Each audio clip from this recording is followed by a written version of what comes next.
Bien, jóvenes, buenos días, buenas tardes ya. Vamos a iniciar entonces la sesión del día de hoy de Ética y Comunidad. Vamos a comenzar, como siempre, pasando la lista. Bien, veamos. Diego Acevedo. Presente, profesor. Muy bien. Camila Aguilera. Muy bien.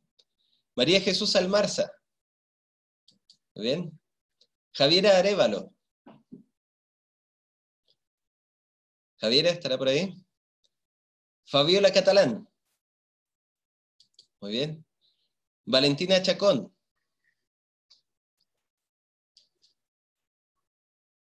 Valentina, ¿no?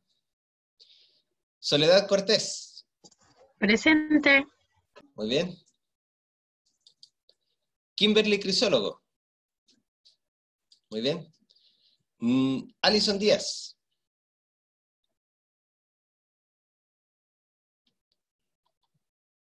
Alison, no. Carolina Durán. Muy bien. Marcia Gómez. No. Jacob González.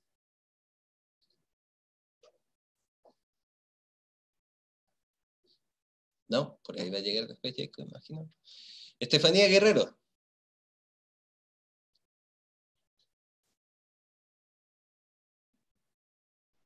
Marcia, muy bien. Marcia.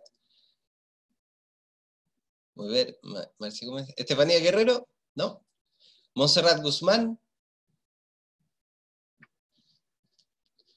Montserrat, no. Estefanía Guerrero, muy bien. Montserrat Guzmán. María José Higuera. Muy bien. Javiera Jofré. Javiera Jofré. ¿No? Lisette Lara. Muy bien. Patricia. Profesor. Profe. ¿Quién me dijo Soledad. Soledad No, Cortés. quiero hacerle quiero decirle otra cosa. Es que Jacob está intentando conectarse, pero no le conecta aún. Ah, ok, ya, muy bien. Lo voy a marcar mientras tanto. Gracias. ¿Ya? Vamos, Lisette Lara. Patricia Leal. Muy bien. Dominique León. Dominique. ¿No? Diego Yanquileo. Muy bien. Clementina Yoncón.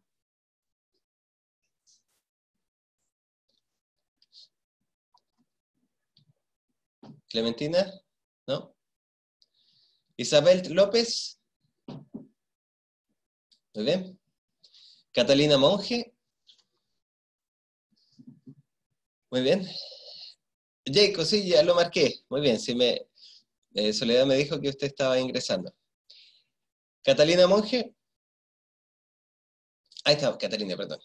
Camila Ojeda. Sí, Catalina, sí, sí lo puse. Camila Ojeda. Muy bien. Allí, a ver, en el chat hay un nombre que dice iPhone de Soledad. Soledad Oyarzún. Ah, Clementina se le va del internet. Ok, ya, la vamos a colocar. Clementina, ok.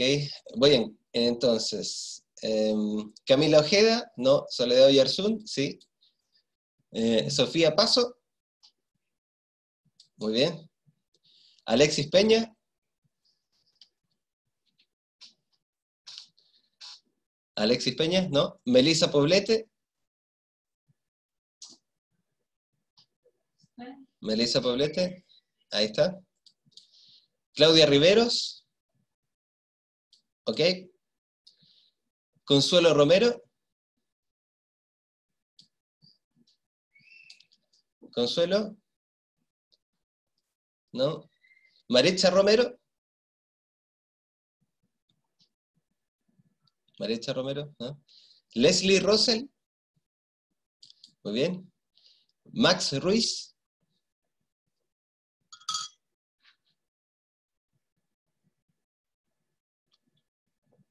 Max, ¿no? Catalina Sailer. Muy bien. Sofía Sepúlveda. Sofía Sepúlveda, ¿no? Matías Silva.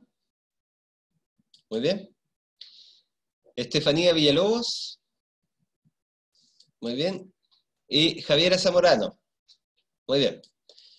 Vamos entonces a ver quiénes quedaron ahí sin nombrar. Javier Arévalo. ¿No? ¿Todavía no? Valentina Chacón. ¿No? Alison Díaz. Muy bien, Alison.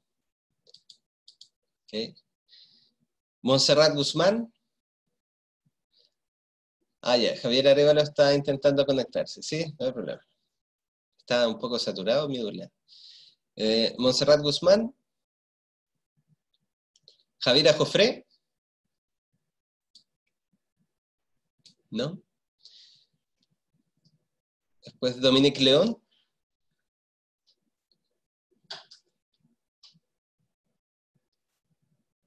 Montserrat tampoco puede, ¿ya? Vamos a esperar ahí a ver si logran ingresar, ¿ya? Camila Ojeda. Dominique León. Alexis Peña. Muy bien, Alexis. Y Consuelo Romero. Y Maritza Romero.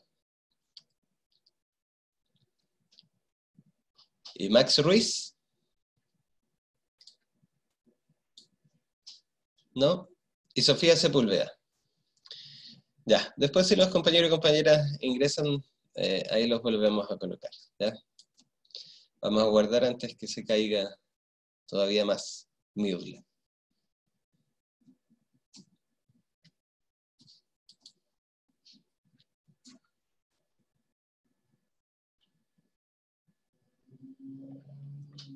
Bien. Ya, jóvenes, vamos a empezar entonces la sesión del día de hoy. ¿Cómo les fue en la evaluación? ¿Cómo la encontraron?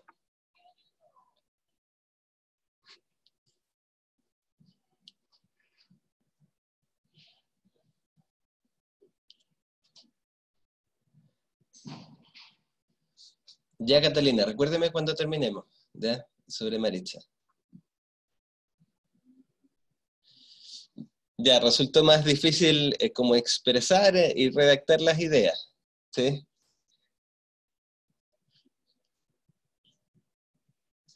Pero las temáticas resultaron muy difíciles. Las preguntas, por ejemplo, ¿se comprendieron? Claro, la dificultad estaba un poquito en imaginar allí los casos clínicos, las situaciones, ¿sí? Ah, muy bien, Catalina, ya. De acuerdo. No tanto quizás aplicarlos y explicarlos como se vería desde allí Kant o Aristóteles. ¿Sí? Kant entre ellos debe haber sido el más difícil, ¿sí? Hoy día en la tarde voy a empezar a mirar las pruebas y a revisarlas, ¿sí? Así que si Dios quiere y alcanzo, para la próxima semana ya debería tenerlas. Y allí vamos viendo y conversando que quizás hay que hacer como una pequeña corrección o recorrección, ¿ya? El día de hoy no vamos a tener taller, ¿sí? Porque en el entendido que estuvieron toda la semana o por ahí un par de días más trabajando en la evaluación, ¿sí?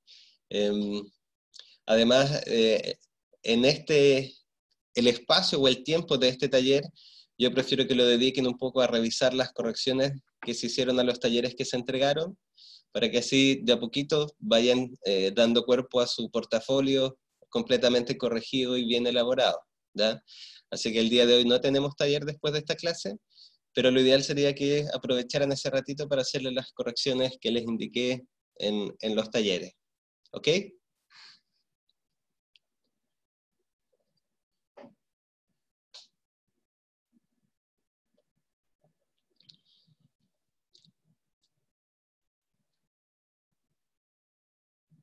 Bien, ya, vamos a comenzar entonces. Hoy día comenzamos quizás un segundo momento, una segunda etapa de este curso. Vamos a revisar, a continuar revisando algunas propuestas éticas. En particular, hoy día vamos a revisar una que no es muy difícil de comprender, ¿sí? Pero que es necesario, donde es necesario clarificar algunos puntos importantes. Vamos a revisar la propuesta que se etiqueta bajo el nombre de utilitarismo, ¿sí? Inmediatamente usted puede darse cuenta, quizás por el nombre, ¿sí? Que esta propuesta trata de poner como criterio para resolver nuestros conflictos morales un criterio de utilidad, ¿sí? Por eso se llama utilitarismo, porque lo central parece ser, de alguna manera, lo útil, es decir, cómo resolvemos nuestros conflictos morales apelando a lo que nos resulte más útil, ¿sí? Por ejemplo, si en Kant se resolvían los problemas morales apelando al deber, y en Aristóteles se resolvían apelando a la naturaleza, acá se resuelven apelando a la idea de lo útil, ¿sí? Entonces vamos a ver muy por encimita dos propuestas de dos autores que forman parte de este movimiento, Jeremy Bentham y John Stuart Mill, ¿sí? La base general de estos extractos y de estas nociones viene del texto Ética Básica de Javier Echeverría, ¿sí? Por si por allí quiere consultarlo. ¿Bien? Vamos viendo entonces, a ver, el contexto de esta filosofía, y para entenderla un poquito más, es Inglaterra, ¿sí? Los países anglosajones del siglo XIX. En general se mantiene incluso hoy en día esta mirada de que los países ingleses, o incluso los países como Estados Unidos, son muy prácticos, son muy pragmáticos, es decir, tienen una cultura de concentrarse en los asuntos de manera práctica, ¿sí? No sé si comparte conmigo esta noción. La mirada en general que se tiene de esos pueblos es que son muy prácticos para todos, ¿sí? Así como, por ejemplo, los franceses quizás son más reflexivos, más existenciales, más de darle 10 vueltas al asunto, en los países británicos y anglosajones en general tienden a ser más pragmáticos, ¿sí? Como les decía, los precursores de este movimiento son Jeremy Bentham y John Stuart Mill, ¿sí? Y básicamente tenemos dos nociones importantes para partir para comprender el utilitarismo, ¿sí? Primero, el utilitarismo se concentra en un fin determinado, por eso aparece allí la palabra teleológica, ¿sí? Es decir, es una doctrina, ¿sí?, que se orienta por un fin, un telos, ¿sí?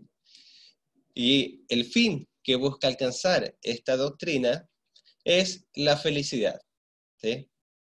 Entonces allí no hay que confundirlo con Aristóteles. Acuérdense que esas fueron varias correcciones que también hice en los talleres. La doctrina de Aristóteles no pretende poner como criterio la felicidad. El criterio central nunca ha sido la felicidad en Aristóteles. La felicidad simplemente es una consecuencia de actuar conforme a la naturaleza, ¿sí? En cambio aquí, el utilitarismo pone como fin la felicidad, ¿sí? La búsqueda entonces para resolver nuestros conflictos morales va a tener que ver con la felicidad, ¿sí? Hasta aquí, ¿vamos bien? ¿Me voy explicando? ¿Se escucha todo bien? Ok, ¿ya? Entonces, la felicidad aquí sí pasa a ser un eje central, ¿sí? Tengo una disputa con mi familia, con mi pareja, entonces, ¿cómo lo resuelvo? Inmediatamente mi foco empieza a concentrarse en la felicidad, ¿sí? Tengo un paciente con el cual debemos tomar una decisión difícil, ¿sí? ¿Cuál va a ser el foco? La idea de felicidad, ¿sí? Y al mismo tiempo, de ser una doctrina teleológica que tiene como fin la felicidad, que pretende resolver los conflictos en base a una cierta idea de felicidad que vamos a precisar, ¿sí? También mide o también se plantea como criterio las consecuencias de nuestros actos. Es decir, al mismo tiempo que estamos pensando en alcanzar la felicidad para resolver nuestros conflictos, también pensamos en las consecuencias que mis actos puedan tener. Y dependiendo de las consecuencias que mis actos puedan tener, la acción va a ser buena o mala. ¿Me explico? Por ejemplo, robar un pan es necesariamente una acción mala. Muy bien, Javier, recuérdeme al final para colocarla en la lista, ¿ya? ¿Robar un pan necesariamente es algo malo? No, ¿Por qué no? porque si yo lo necesito, por ejemplo, para alimentarme y no tengo de otra forma cómo adquirirlo, va a Sí, ser para satisfacer mi felicidad, o sea, una necesidad que es básica, muy bien. que Entonces, alimentarse. sí, súper bien. Así empezamos a diferenciar y así tienen que ir comparando las distintas propuestas que hemos visto. Por ejemplo, para Kant, como dice Catalina, robar es robar, ¿sí? Al robar yo estoy usando a los demás como un objeto y por lo tanto es malo, ¿sí? Eso diría Kant. Aristóteles, por ejemplo, diría, bueno, si estoy dando satisfacción a mis necesidades básicas, ¿sí?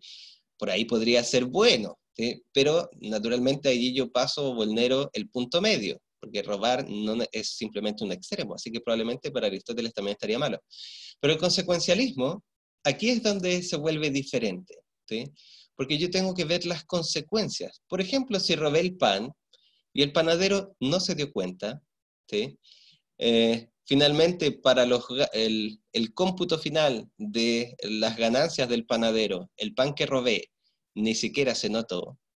Y además, si yo logré alimentarme, ¿sí? Y por lo tanto alcanzar cierto bienestar o placer o felicidad, como vamos a ver a continuación, entonces robar en esas circunstancias, en ese contexto, no sería necesariamente algo malo para el consecuencialista, ¿sí? Entonces, como pueden empezar a notar con ese ejemplo, algo bastante curioso del utilitarismo es que no existen necesariamente de antemano acciones que puedan ser llamadas malas y acciones que puedan ser llamadas buenas, ¿sí? Todo va a tener que ver con la felicidad que pueda producir esa acción y las consecuencias que esa acción vaya a tener. ¿Te fijas? Entonces hasta aquí el utilitarismo tiene dos sendas, dos caminos o dos criterios, ¿sí? Buscar la felicidad y medir la bondad o maldad de una acción dependiendo de las consecuencias, ¿sí?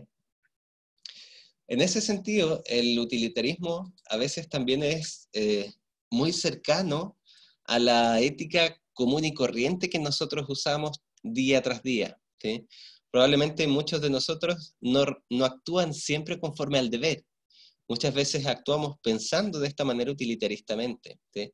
Entonces, Catalina, claro, allí es donde empiezan los matices, ¿sí? Ahora recién estamos entrando en esta idea general, pero el norte, como dice usted, es la felicidad, ¿sí?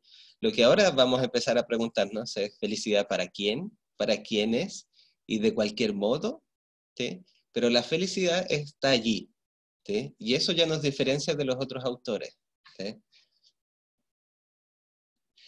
¿Y por qué se lo digo que en general esto también es más cercano a nosotros? Porque probablemente usted tiende en lo cotidiano a resolver sus conflictos morales de esta forma, ¿sí? Viendo si la solución que proponemos y las consecuencias de esa solución nos va a hacer más felices o no, ¿sí? Usted termina una relación de pareja pensando en la felicidad y pensando en las consecuencias que el término o el quiebre de la relación puedan tener para usted y para los otros, ¿sí? ¿Te fijas? En general, creo yo, no sé. Es una idea.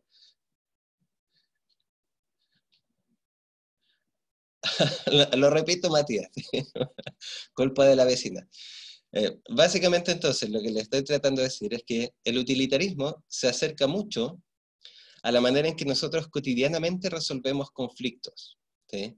Porque normalmente nosotros siempre pensamos en la felicidad y, por ejemplo, si tenemos que decidir si continuamos o no con una pareja, el criterio que usamos básicamente es ver si la relación nos está haciendo más felices o no, ¿sí?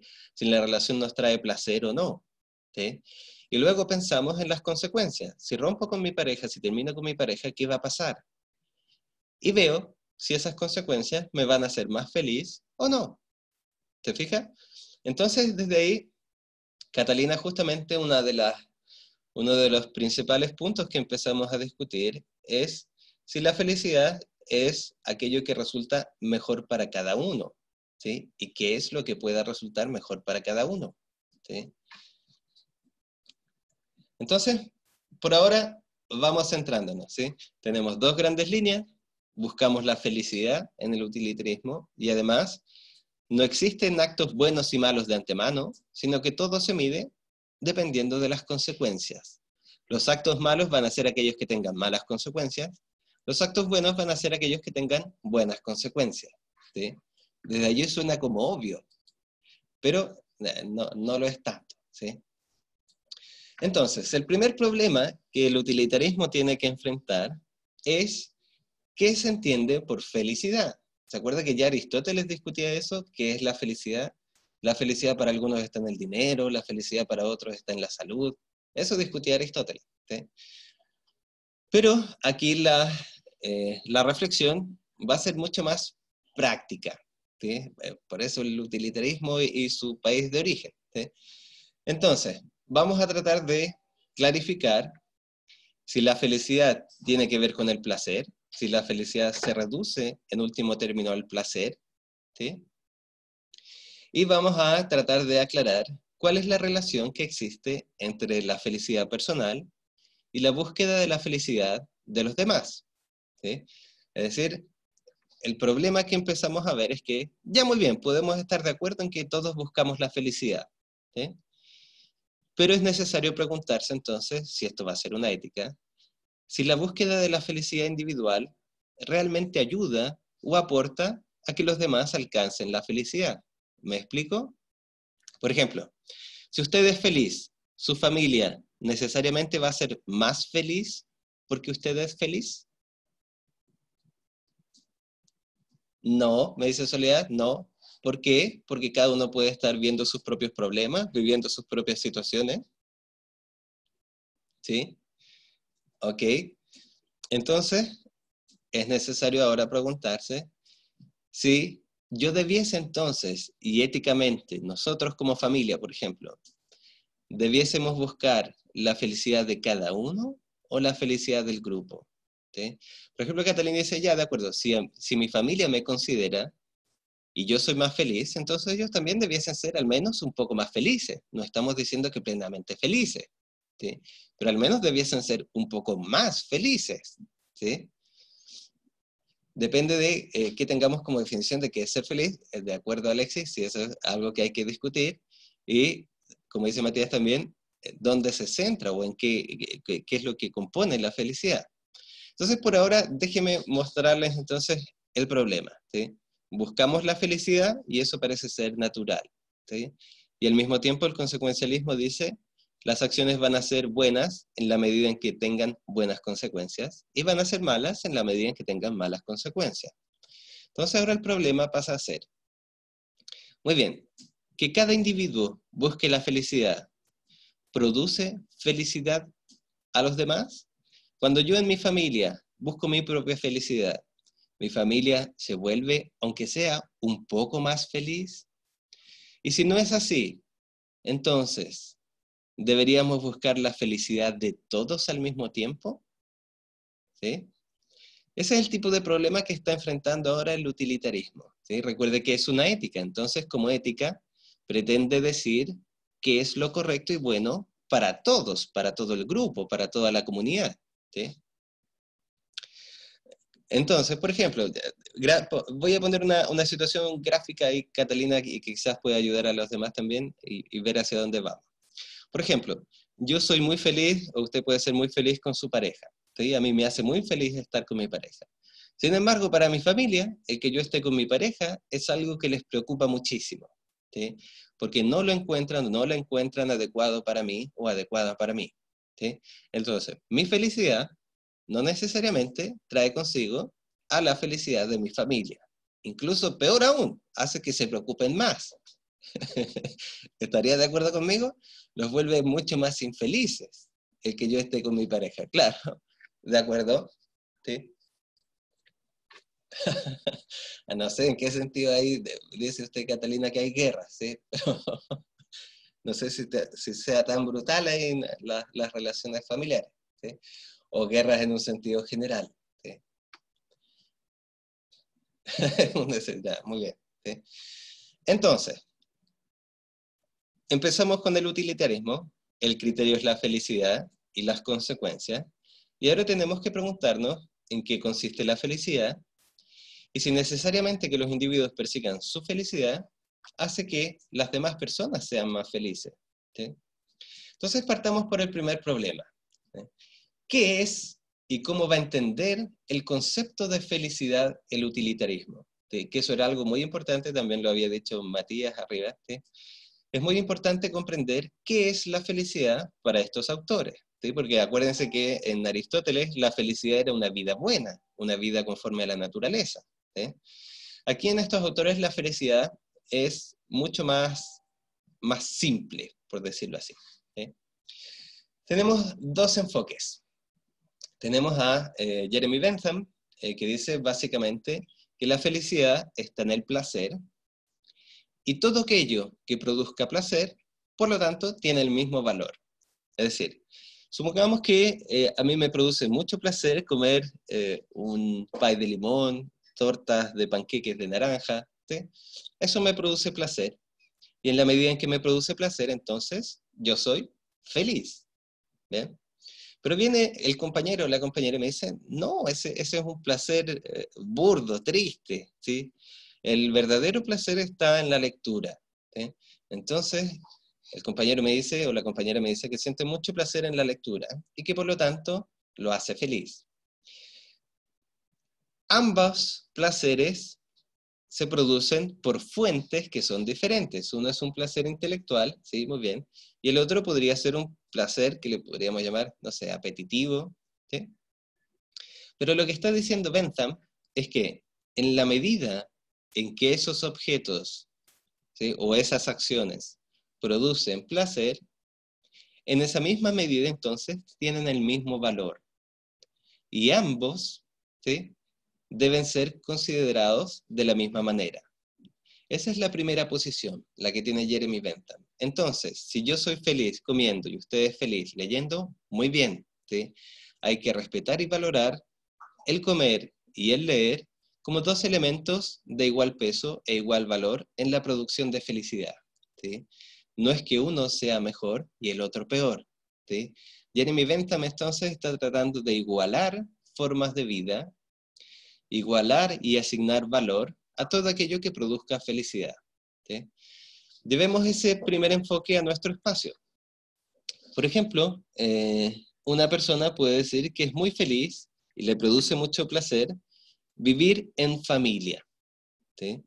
Desde la perspectiva de Bentham, entonces, si la vida en familia le produce a esa persona placer, entonces es correcto decir que la vida en familia produce felicidad.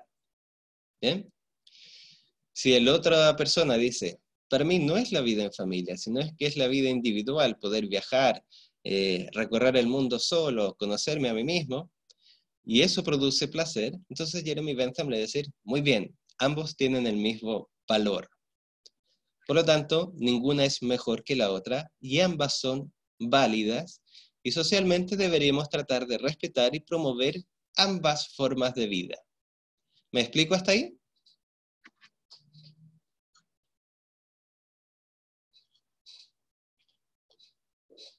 Muy bien, ¿sí? Súper. Ahora, si lo pensamos un poco más, la propuesta de Bentham es muy correcta, muy adecuada, ¿sí? Y además, de nuevo, muy común, ¿sí? Las personas, en la mayoría de nuestros casos, piensan de esa forma, ¿sí? Pero note lo siguiente, ¿qué pasa ahora si viene, por ejemplo, un pedófilo y le dice, yo obtengo mucho placer de las relaciones con niños, ¿sí? Ni siquiera relaciones sexuales con niños, sino simplemente relacionarme con niños. Obtengo placer en su trato, en observarlos, en verlos, ¿sí? Desde allí, yo debería decir, y usted estaría de acuerdo con Bentham, que en la medida en que esa observación y esa relación de ese adulto con los niños le produce placer, yo debiese respetarlo.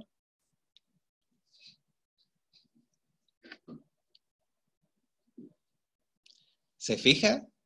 Es complejo. Y note que yo hice un pequeño matiz para que no fuese tan terrible y tan burdo. Yo dije que el adulto no es que sintiese placer ni buscase relaciones sexuales, que probablemente ahí todos inmediatamente diríamos que eso está horrible, ¿sí?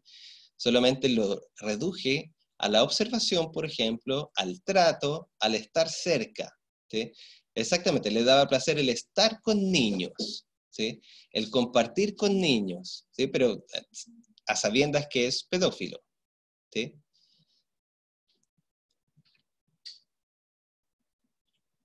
Entonces yo debiese decir que debiera respetarlo, como dice Matías. Según Bentham, al parecer, sí, ¿sí? Es decir, en la medida en que produce placer, tiene el mismo valor que cualquier otro.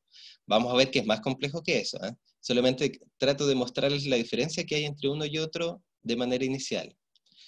Según Bentham, entonces, por ahí habría que respetarlo. Según John Stuart Mill, no todos los placeres son iguales a otros. Hay placeres que son mejores que otros.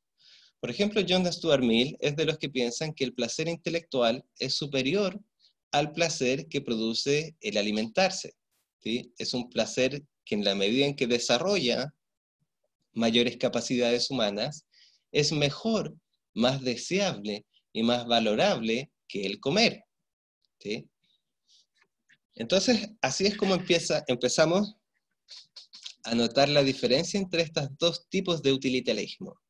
Para Jeremy Bentham, todos los placeres son iguales, ¿sí? Y por lo tanto, en la medida que es un placer, hay que respetarlo porque va en busca de la felicidad, ¿sí? Para John Stuart Mill, no todos los placeres son iguales y hay placeres que son superiores o mejores a otros, ¿sí?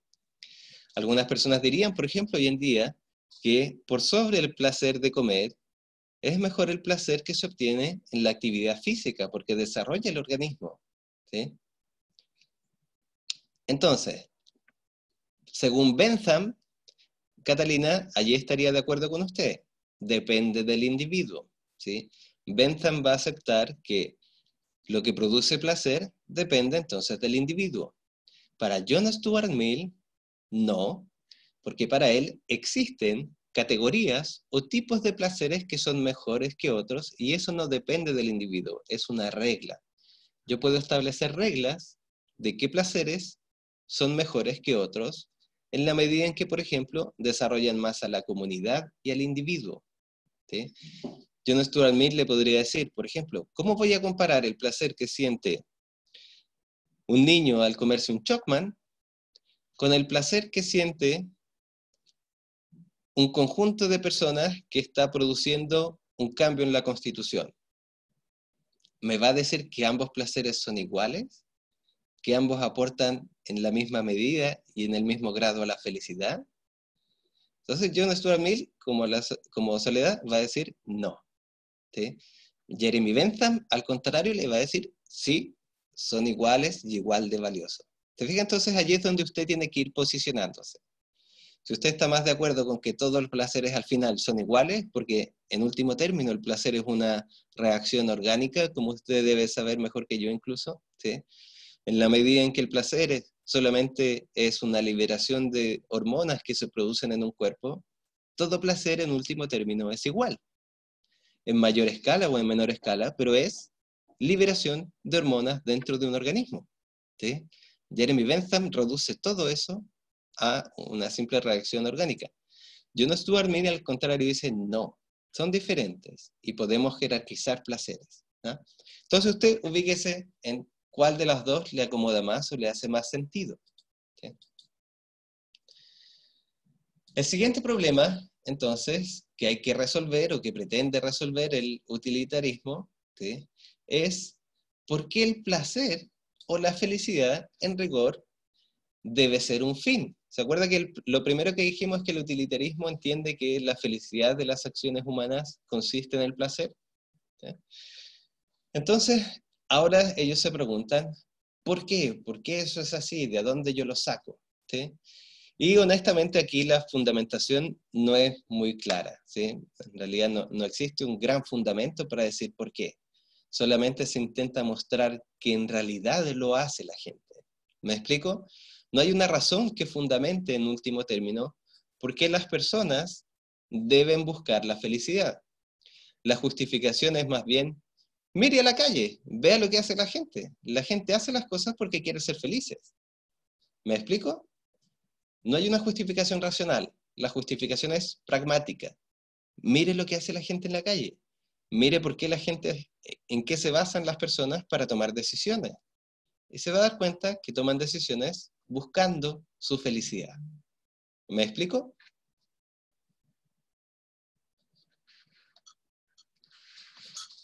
Ok, ¿sí? Muy bien. Es muy importante notar que en filosofía, en general, en todas las reflexiones teóricas, no siempre hay fundamentos últimos, no siempre hay razones, sino que a veces, y en la gran mayoría, son convicciones. Y el utilitarista cree y ve con sus ojos que las personas buscan la felicidad. Entonces vamos a distinguir tres tipos de búsqueda de felicidad, o hedonismo, ¿sí? El hedonismo entonces es, parafraseando un poquito, la búsqueda de la felicidad, ¿sí? Y tenemos tres tipos de hedonismo.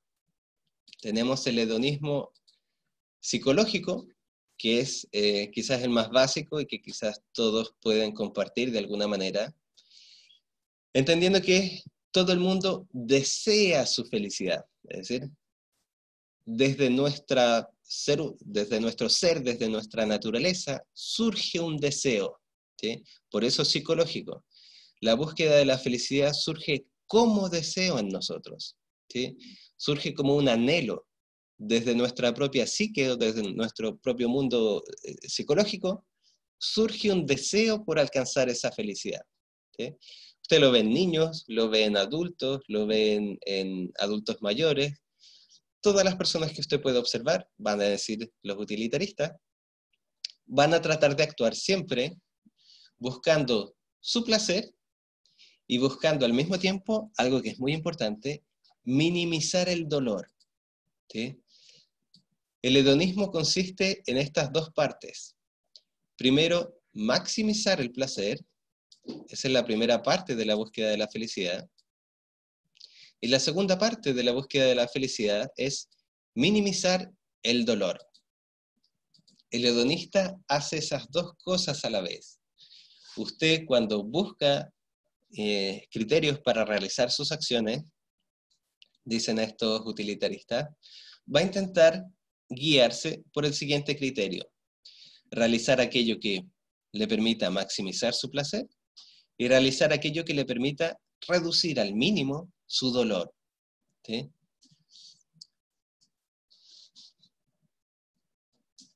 ¿Por qué se tienen que dar ambos? ¿Sí? Por ejemplo, a ver, un niño naturalmente busca maximizar su placer. Quiere comer cosas que le producen placer, quiere hacer cosas que le producen placer, quiere estar con personas que les producen placer, porque exactamente, Catalina, busca maximizar ese placer. Y maximizar el placer, para el utilitarismo, es lograr su felicidad. Pero al mismo tiempo usted se va a dar cuenta que ese mismo niño que busca todo eso, también evita hacer cosas. ¿Y cuál es el criterio que lo lleva a evitar hacer cierto tipo de acciones? Es el dolor que les pueda producir. El niño no quiere ir al dentista, ¿sí? Sabiendo, y usted le está diciendo que eso es por su bien, ¿sí? Pero ¿qué es lo que el niño busca? No entiende la noción de bien. El niño lo que busca es evitar el dolor que le va a traer la visita al dentista, ¿sí? Evitar el sufrimiento que le va a traer ir con el dentista, ¿sí? El niño, ¿por qué le cuesta tanto dejar de jugar?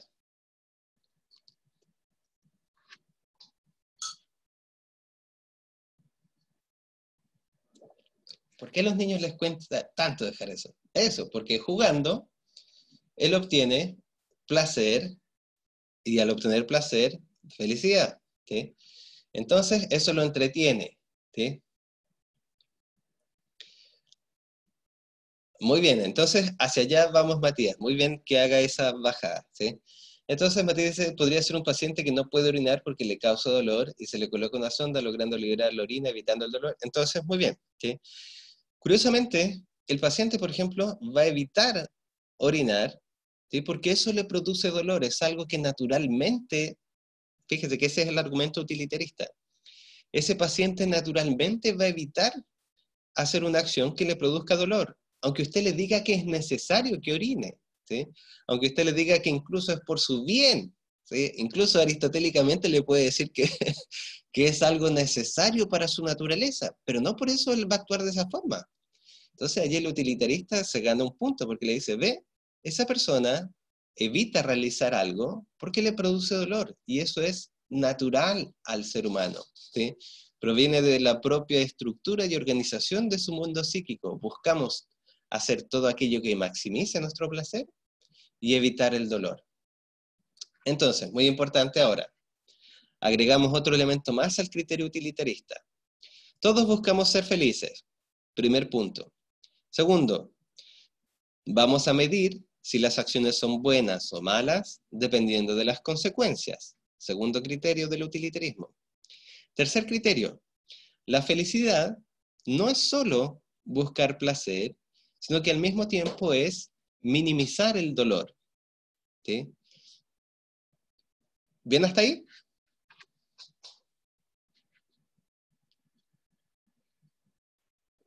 Muy bien. Entonces ahora viene, repito los criterios, Matías. ¿Sí? Primer criterio entonces del utilitarismo es que lo bueno, lo correcto, ¿sí? Es la búsqueda de la felicidad. ¿Sí? Todos buscamos nuestra felicidad. ¿Sí? Segundo criterio, para saber si una acción es buena o mala, no basta solamente con que busque la felicidad, sino que hay que evaluar las consecuencias de la acción. Una acción es buena si tiene buenas consecuencias, y una acción es mala si tiene malas consecuencias. Tercer criterio, ¿sí? La felicidad no es solo búsqueda de placer, sino que es al mismo tiempo minimizar el dolor. ¿Sí? Entonces, muy bien, Catalina. En el caso que expuso Matías, se consiguen los fines, ¿sí? Es decir, yo logro que el paciente orine, ¿sí? Evito el dolor y maximizo el placer. Y en ese sentido, como las consecuencias son positivas para el paciente, la acción es buena para el utilitarista. ¿Se fijan? En cambio, si yo le hubiese colocado el catéter, por ejemplo, ¿sí? La sonda, ¿sí? Y eso produce más dolor, en vez de liberarlo, para el consecuencialista esa acción habría sido mala. ¿Bien?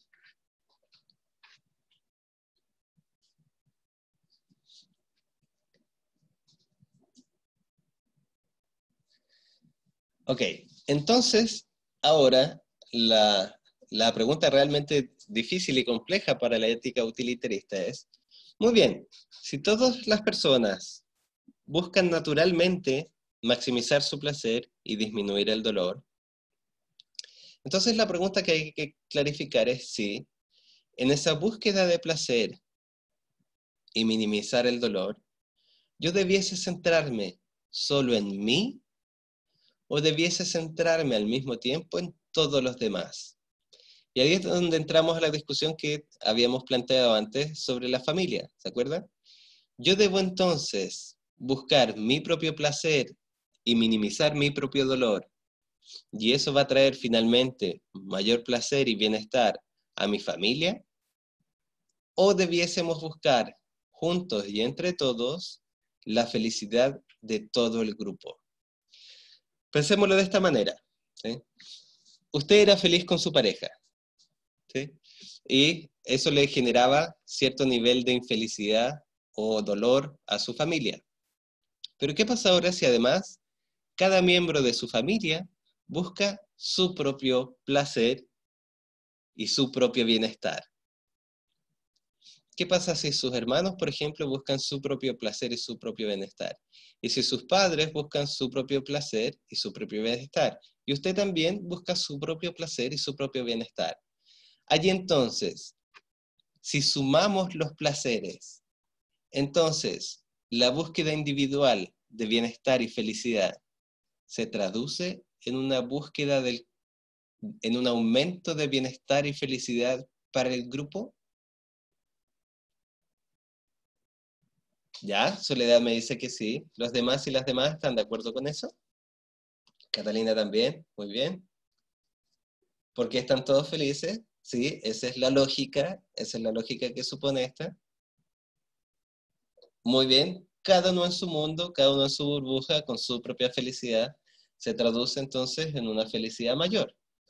Muy bien, ese es el hedonismo ético egoísta. Es decir, en la medida en que cada uno busca su propia felicidad, eso reditúa, ¿sí?, o tiene como resultado un aumento en la felicidad del grupo. ¿Eso por qué es importante para el utilitarismo y para nosotros? Porque nuestra cultura en general asume esa lógica, ¿sí? La cultura capitalista y individualista que tenemos básicamente nos dice eso. Si usted es feliz y si todos buscamos nuestra propia felicidad, entonces como comunidad vamos a ser más felices porque cada uno va a vivir más feliz. ¿Te fijas? Entonces así funciona esa lógica. La otra lógica es diferente. El hedonismo ético universal dice que es deseable que todo el mundo busque la felicidad de todo el mundo, incluida la suya, ¿sí? Básicamente lo que trata de mostrar esa otra opción es que mi felicidad no puede ser meramente egoísta, como discutíamos recién, porque mi felicidad, para que realmente exista, necesariamente necesita de que los demás sean felices. Vuelvo al caso de la familia, ¿sí? Sin importar que cada uno de esos miembros busque su propia felicidad, usted podría pensar que sus padres, por ejemplo, van a seguir en un espacio o con un elemento de infelicidad porque no les gusta su pareja, ¿sí? Es porque usted ignora todo lo que dicen sobre su pareja. Entonces el hedonismo ético universal le va a decir, mi felicidad nunca puede planificarse, llevarse al máximo, si no es colaborando y ayudando a la felicidad de los demás, ¿sí? Por ejemplo, si nosotros en Chile tuviésemos todos los recursos necesarios, ¿sí?, para vivir bien, ¿sí?, y en África están muriéndose de hambre, pero nosotros aquí en Chile vivimos muy bien, ¿sí? ¿Usted diría que eso está bien y que es correcto? Y que en algún momento, como nosotros somos felices y cada uno de nosotros busca su propia felicidad, en algún momento esos otros países van a alcanzar su felicidad. ¿Estaría de acuerdo con eso? Sí, Catalina, en el caso anterior de la familia, en la práctica alguien debería ceder o deberíamos encontrar el modo en que yo con mi pareja fuésemos felices, pero también que eso hiciese feliz a mis padres. Probablemente clarificar las dudas que tienen con respecto a mi pareja, ¿sí?, ayudarlos a que esas dudas desaparezcan, pero no ignorarlas, como dice el hedonismo ético egoísta, ¿sí? En el hedonismo ético egoísta, cada uno se mira a su propio ombligo y busca su propia felicidad, y como resultado, por decirlo así, ¿sí?, llega la felicidad del grupo. El hedonismo ético universal dice, no, eso no es así. Nadie puede alcanzar la felicidad del grupo si no es preocupándose también porque el otro alcance esa felicidad. ¿Me explico?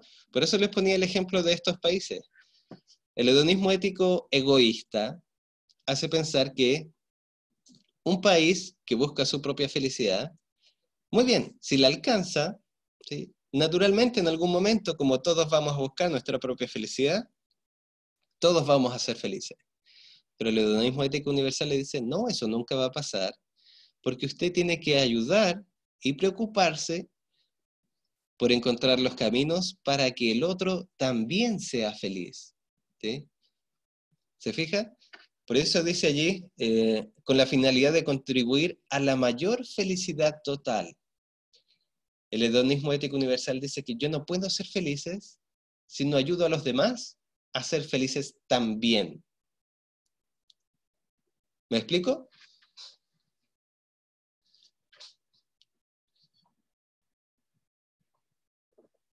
¿Sí? Muy bien.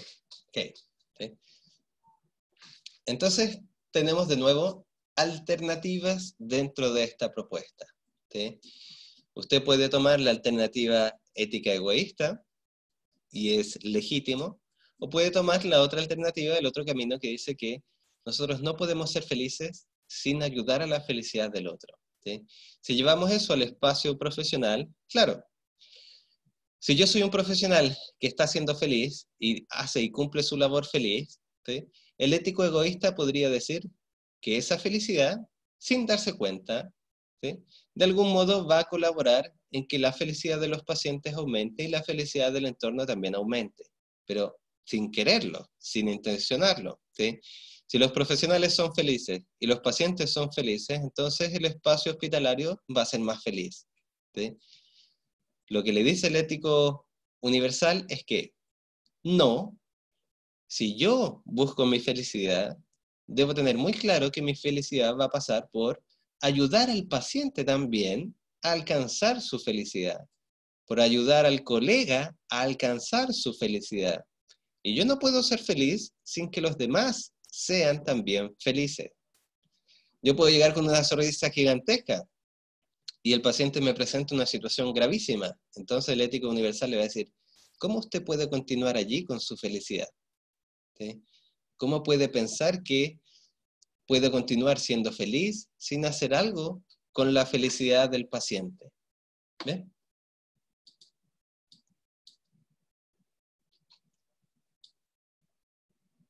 Entonces, como les decía en general, ¿cómo pasamos? Igual eso tiene sentido. Por ejemplo, en el caso de un amigo, si está mal, yo me preocupo y quiero... Exactamente, hacia allá es donde va el ético universal, ¿sí? Hay una preocupación, un vínculo con el otro, y ese vínculo se traduce en que para que yo sea feliz, el otro también tiene que serlo, el otro también tiene que estar mejor, ¿sí?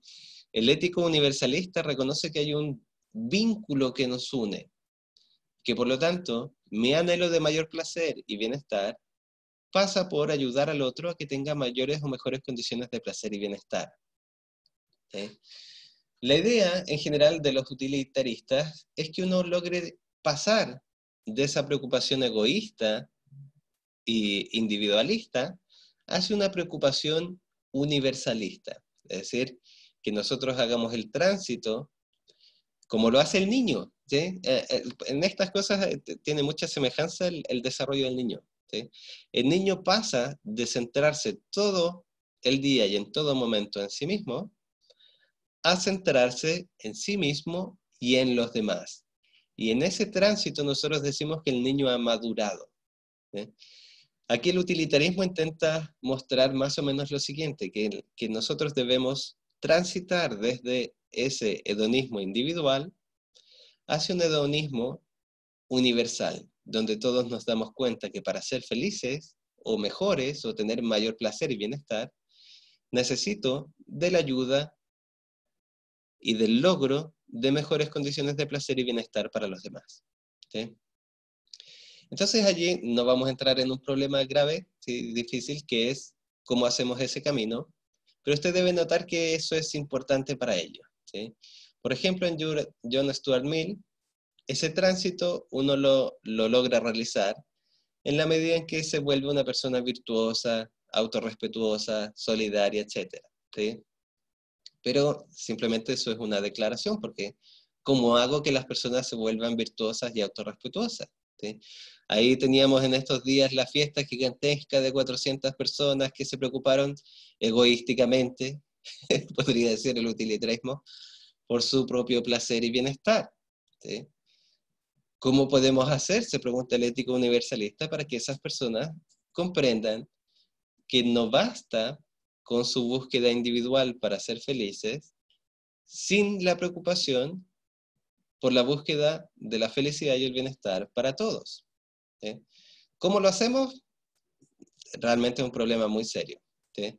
Entonces, claro, ahí Catalina uno podría decir, claro, que vivan las circunstancias, que se den cuenta de lo que hicieron, pero es un problema sumamente difícil, ¿sí? Porque en el fondo es un problema de cómo hacemos a las personas más conscientes de los demás, ¿sí? Claro, ¿cómo lo hacemos entender el vínculo que hay allí? ¿Sí? Entonces no vamos a entrar en ese problema, pero es importante notar que el problema está allí para el utilitarismo, ¿sí? Tenemos que llegar a alcanzar esa búsqueda del bienestar y placer de todos, pero es difícil realmente saber cómo. ¿Sí? Pasemos al otro punto de la discusión. ¿Sí? El primer punto de la discusión era todo lo que tenía que ver con la felicidad. ¿Sí? Y clarificamos que primero la felicidad entonces es la búsqueda del placer, pero al mismo tiempo la búsqueda por disminuir el dolor. Y también dijimos que la felicidad entonces tiene que transitar desde una búsqueda de placer y bienestar individual hacia una búsqueda del placer y bienestar de la mayoría. ¿Sí? ¿Por qué? Porque solo así, dice el utilitarista, yo puedo finalmente ser plenamente feliz y llevar una vida plenamente placentera. ¿Sí?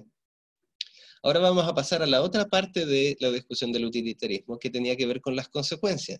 ¿Se acuerda que habíamos dicho que para el utilitarismo una acción es buena o mala dependiendo de las consecuencias?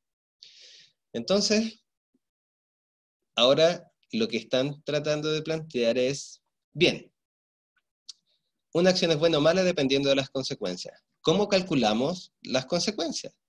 ¿Cómo podemos entender qué consecuencias son positivas y qué consecuencias son negativas? Con lo que llevamos dicho, ¿qué consecuencias diría usted que son las que el utilitarista busca? ¿Cuáles serían las consecuencias positivas que el utilitarista diría, de acuerdo, si usted hace esto y produce eso, entonces su acción es correcta? Muy bien, exactamente. ¿Sí? Y recuerde, los dos criterios juntos. Las acciones buenas van a ser aquellas que aumenten el bienestar mío y de los otros, pero al mismo tiempo que no produzcan mayor dolor y sufrimiento, sino que disminuyan el dolor y sufrimiento. Una acción es buena entonces si aumenta el placer y al mismo tiempo si disminuye el dolor y el sufrimiento. ¿Sí? Entonces allí el utilitarismo va a decir una consecuencia es buena si promueve eso y una consecuencia es mala si en realidad en lugar de traer mayor placer, trae mayor sufrimiento y dolor. ¿Sí? Y allí hay de nuevo dos planteamientos diferentes. ¿Sí? El utilitarismo del acto básicamente va a tratar de medir en cada acto esa producción de placer o de sufrimiento. Y el de la regla va a tratar de establecer ciertas reglas que se ocupan de antemano para juzgar las acciones. Se lo voy a poner en un ejemplo para que lo vea como más clarito. Veamos. Supongamos que estamos en la Segunda Guerra Mundial, no sé si les había puesto ese ejemplo, ¿sí? Pero tenemos la posibilidad de matar a Hitler. ¿Sí?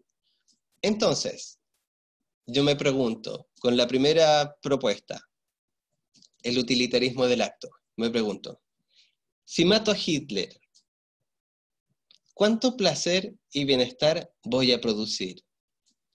Se van a beneficiar, por ejemplo, los soldados que están en la guerra, ¿sí? Muchos, ¿de acuerdo? Se van a beneficiar ellos, porque la guerra va a terminar.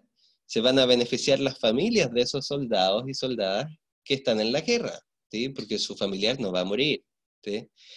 Al mismo tiempo vamos a suspender el consumo de recursos que se realiza en la guerra. Entonces va a traer mucho placer y al mismo tiempo va a disminuir el dolor y el sufrimiento porque voy a evitar muchas muertes. Por lo tanto, parece que las consecuencias de esa acción en concreto son buenas. Entonces, para el utilitarismo del acto, matar a Hitler sería lo correcto. ¿Bien? ¿Se notó el cálculo que hice? El cálculo es sobre las consecuencias de ese acto en concreto. ¿Bien? Si lo llevamos al espacio de la salud, yo podría preguntarme, por ejemplo, si permitir que esta persona muera, esta persona que está ahí, don Juan, que tiene un cáncer terminal, que está sufriendo, que ya no le hace efecto la morfina, ¿sí? Si yo acelero el proceso de muerte de esta persona, cálculo, ¿aumentaría el placer y el bienestar de alguien?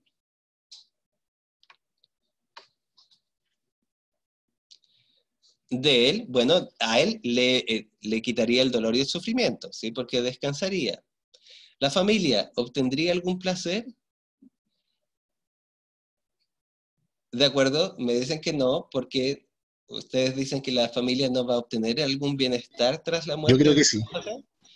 ¿En qué sentido sí, Diego? porque al principio, claro, el sufrimiento por la pérdida de un ¿Sí? familiar, pero un descanso también por el hecho de no ver a esa persona sufriendo. Claro, ¿me ven?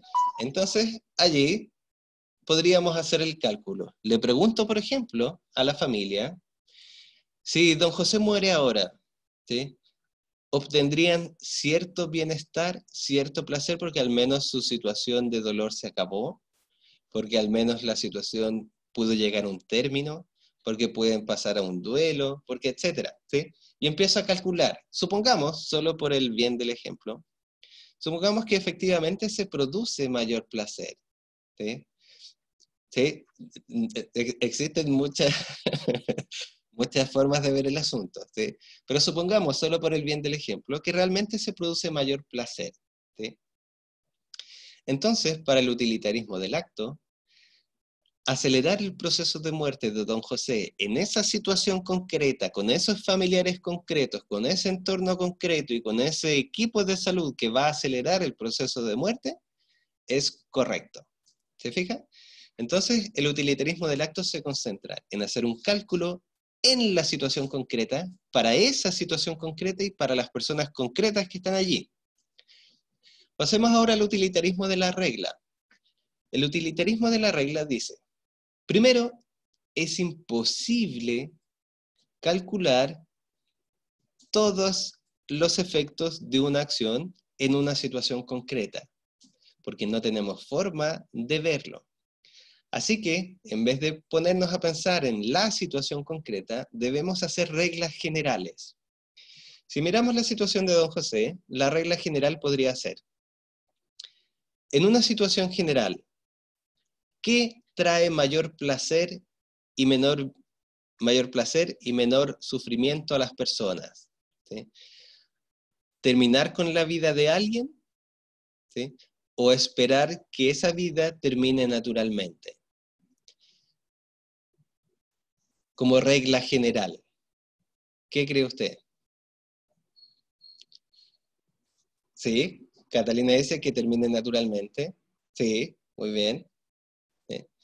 Entonces, por ejemplo, esta regla general podría aplicarse tanto al caso de Hitler como al caso de don José. ¿Sí? La regla general podría sostenerse incluso de esta manera, diciendo que terminar con la vida de alguien, aunque podría traer un beneficio transitorio, también implica un daño que es inconmensurable. Matar a alguien no necesariamente es un daño que se pueda cuantificar, y no necesariamente es un daño que se pueda cuantificar en sus efectos. El equipo de salud o el soldado que termina con la vida de alguien lleva consigo efectos que van a afectar todo el desarrollo de su vida. ¿Sí? Y desde ahí, la regla general va a decir entonces, no, ni matar a Hitler, ni matar a don José es algo adecuado, ¿sí? Por las consecuencias generales que se siguen de ella. ¿Se fijan? Entonces, el utilitarismo de la regla sigue haciendo cálculos, pero los hace desde situaciones generales, ¿sí? Desde vivencias generales. En general, matar a alguien no es bueno porque trae más consecuencias negativas que positivas. Y como es una regla general, la aplico para todos los casos de manera general. ¿Lo ve?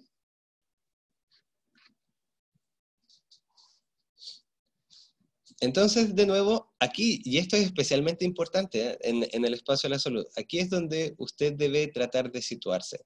Le puse el caso de don José, porque esos son casos típicos que vemos en el espacio de la salud, ¿sí? Y son discusiones que van a haber después en bioética, ¿sí? Y allí es donde usted tiene que situarse. Hay algunas discusiones que tratan de poner el foco en cada caso, y no hay reglas generales, sino que las decisiones se toman de acuerdo a cada caso y en cada situación. Y va a haber instituciones también de salud que van a plantear reglas generales para actuar, ¿sí?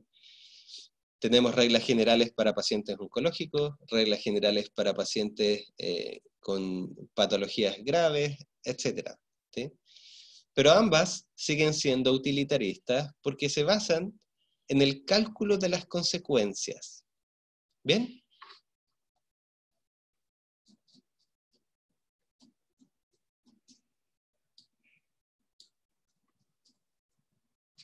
¿Sí?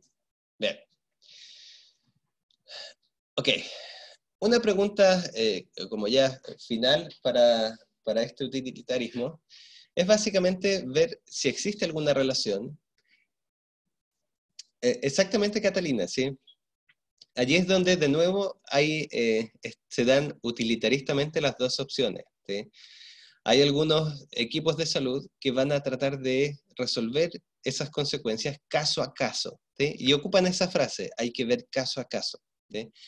Y van a calcular las consecuencias positivas y negativas, el dolor y el sufrimiento, o el placer y el sufrimiento que van a traer en cada caso, ¿sí? Especialmente en los casos, como dice usted, de bebés incompatibles con la vida, porque allí también depende mucho de la familia, ¿sí? Depende mucho de la madre y cómo está percibiendo esa situación. En cambio, hay otros equipos de salud que van a tratar de apelar a que lo correcto allí no es el caso a caso, sino es seguir con la regla, ¿sí? Seguir con la regla que dice que no podemos terminar con vidas humanas, ¿sí? Sin importar las condiciones en las que ellas vengan, porque las consecuencias que se siguen de terminar con una vida humana son demasiado graves para aceptarlas, ¿sí? Entonces allí usted tiene que ir tomando posición, ¿sí? Desde ahí una discusión bastante compleja también es si el utilitarismo es justo, ¿sí? Es compleja esa discusión porque la idea de justicia apela a un criterio universal, ¿sí? Entonces, por lo que hemos discutido ahora, es muy difícil saber qué es realmente lo justo en esto. Por ejemplo, a ver, lo justo sería que cada uno buscase su placer individual o que, sin importar las consecuencias o privilegios que uno tenga, la búsqueda de placer sea equitativamente repartida. No sé si me explico. Es decir, piensa por ejemplo en estas circunstancias, ¿sí? Usted tiene X beneficios en su hogar. Tiene luz, agua, alimentos, etc., ¿sí? Y su vecino está sin luz, o sin agua, o sin algún bien necesario. Lo justo sería que usted entregase sus recursos para que todos pudiesen tener el mismo nivel de satisfacción, de bienestar, y el mismo nivel de dolor. ¿Me explico?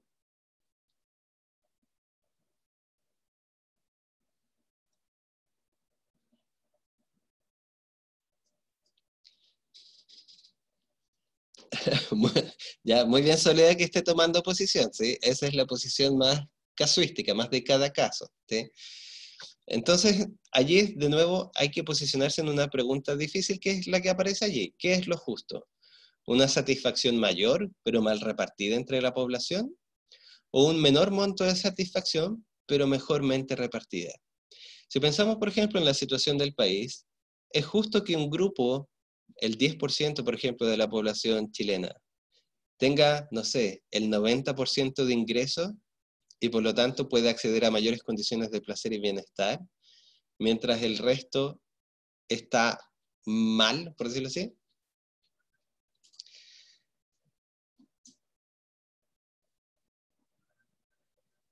Claro, la pregunta es lo justo, ¿sí?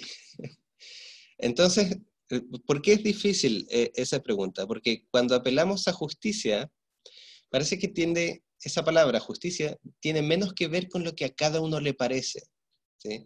Tiene menos que ver con el gusto particular, con la percepción particular, sino que tiene que ver con una especie de igualdad o condición de igualdad de todos, ¿sí? Esta pregunta es difícil para el utilitarismo porque, por los términos en que él se plantea desde el comienzo, ¿sí? Si para nosotros el ser humano busca la felicidad, ¿sí? Es sumamente difícil preguntarse por qué mi felicidad realmente debe pasar por la felicidad de los demás, ¿sí? Sí, se comprende efectivamente, Catalina, que lo que debe haber ahí es una mayor equitatividad de las condiciones, ¿sí? Pero fíjese que es difícil decirlo porque es como si yo dijese, a ver, usted no puede ser más feliz que yo. ¿Sí? Usted tiene que ser a lo menos y sufrir a lo menos igual o lo mismo que yo. ¿Sí? Por ejemplo, esa es una experiencia vital, por decirlo de alguna manera, que tienen las personas cuando fallece algún familiar. ¿Sí? Uno cuando lee, por ejemplo, estos libros de ayuda para procesar el duelo y qué sé yo, se ve que uno de los elementos importantes y reiterativos que se produce en las experiencias de pérdida de alguien es una cierta molestia cuando recién ha fallecido esa persona, al ver cómo todo el mundo sigue igual, ¿sí? Como todo el mundo sigue actuando como si nada, cuando yo he perdido a alguien que resultaba tan valioso o valiosa. ¿Sí? Las personas se lo preguntan y sienten justamente este problema que están planteando aquí los utilitaristas. ¿Sí? ¿Cómo puede ser que, siendo yo tan infeliz, los demás puedan vivir felizmente? ¿Se fija que es difícil planteárselo así? Es difícil planteárselo para la persona que está sufriendo. ¿Cómo planteárselo también para los demás? ¿Sí? Porque los demás podrían decirle, bueno, pero ¿por qué yo tengo que sufrir? Porque tú estás sufriendo tu pérdida. ¿Sí? ¿Por qué yo tengo que disminuir mi nivel de dolor, de placer, para que todos podamos mejorar un poco? ¿Sí? Entonces, claro, ahí Leslie lo ubica en una especie como más de capacidades que hay que desarrollar. Es cierto, es lo que le tocó vivir, ¿sí? Pero de allí entonces la pregunta es si nosotros debiésemos preocuparnos por generar condiciones más justas para todos para experimentar bienestar y sufrimiento. ¿Sí? Por ejemplo, alguien podría decir, es cierto, nadie sabe cuándo va a morir un familiar. ¿Sí? Es algo que a uno le toca y lo pilla de improviso. Pero ¿qué debiese ser lo justo? Lo justo debiese ser, quizás, podría decir alguien, que esa persona que pierde un familiar cuente con las mismas condiciones de apoyo y de soporte que otra persona. ¿Eh? Así entonces podemos asegurar un cierto nivel equitativo de condiciones para satisfacer nuestro bienestar y disminuir el dolor. ¿Sí? Lo que sería injusto es que esa persona que perdió a otra no cuente con las mismas condiciones que otra persona sí tiene para vivir un duelo. ¿Me explico?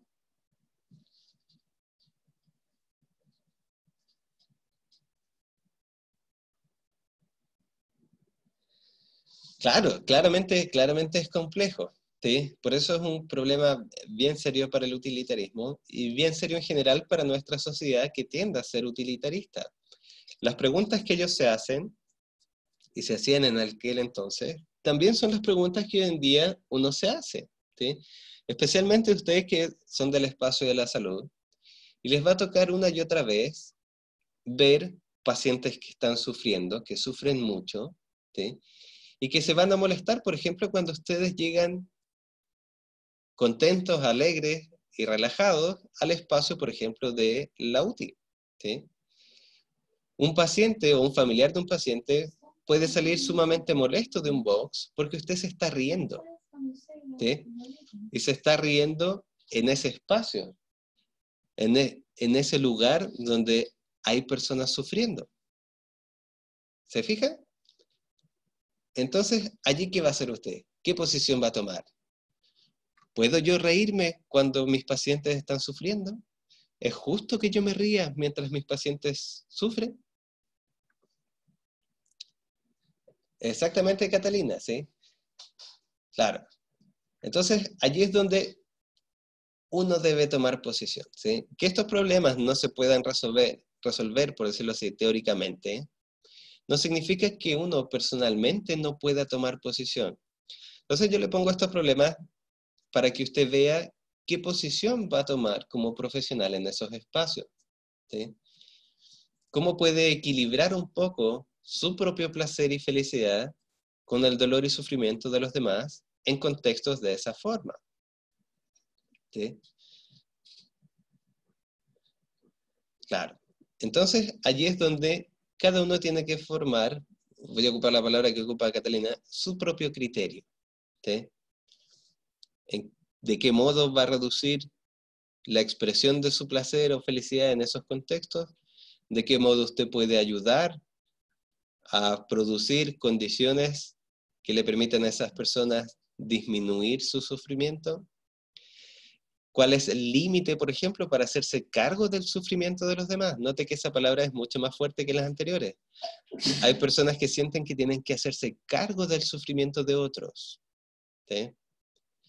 Entonces, allí usted tiene que ubicarse. El utilitarismo le dice, la búsqueda de felicidad es lo importante.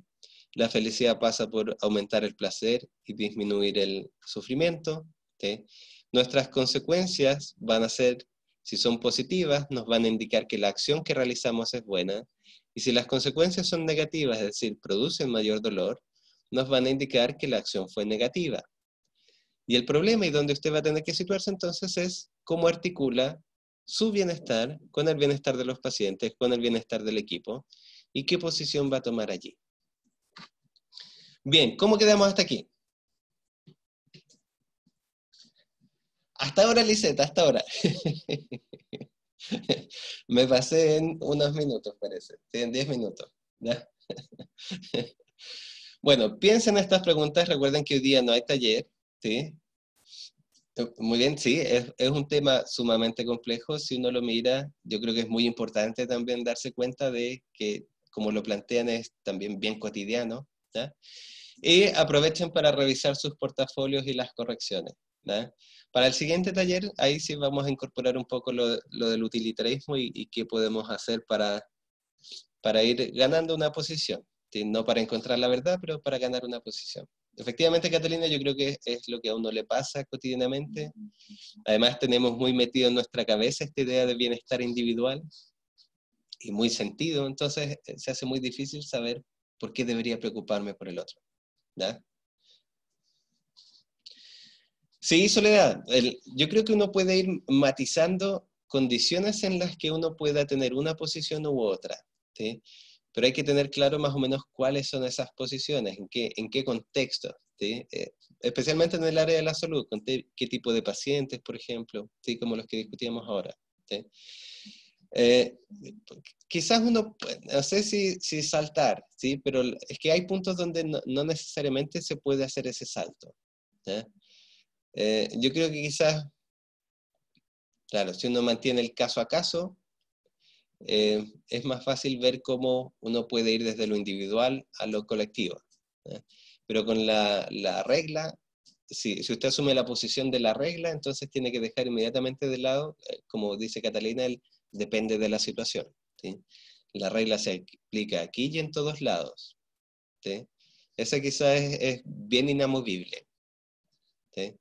Porque no podemos decir y aplicar una regla en unos casos y en otros no, porque es una regla. ¿Sí? Yo no puedo decir, está mal matar a personas, pero sin embargo, cuando yo quiero matar a alguien, digo, entonces sí, está bien. ¿Te fijas? Bueno, vamos a dejarlo hasta aquí, ¿bien? Para no extendernos demasiado. Reflexione esto y vamos a volver un poquito quizás sobre ello la próxima semana, ¿bien? Profe, Aprovechen. Dígame. soy Maritza Romero. Me Sí, conecté Maritza. hace poco a la clase porque estaba trabajando y justo entubaron a una paciente y tuve que estar ahí como una hora y tanto. Por eso no me pude conectar. Ya, no se preocupe. Ahora voy a colocar en la lista a quienes llegaron Maritza Romero. un poquito más tarde. Espéreme aquí cargue la página, ¿ya? Maritza Romero. Sí, sí. No me pude conectar ahí pegada 2 horas, 1 hora y tanto. No se preocupe. Ya, en todo caso, recuerde siempre que la clase queda grabada. Ya, gracias, ¿Ya? profe.